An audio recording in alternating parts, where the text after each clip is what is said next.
এক গ্রামে থাকতো এক বুড়িমা। বুড়িমার ছিল এক জাদুর হাঁস।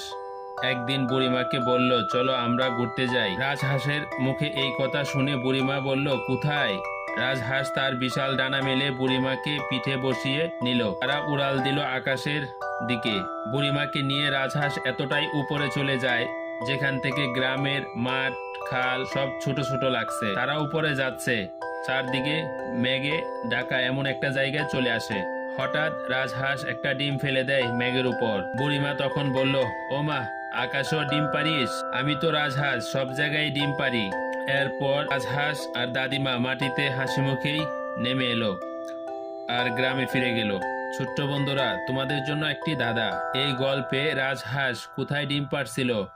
কমেন্টে উত্তর দাও। পরবর্তী গল্পে পাবে তোমার নাম।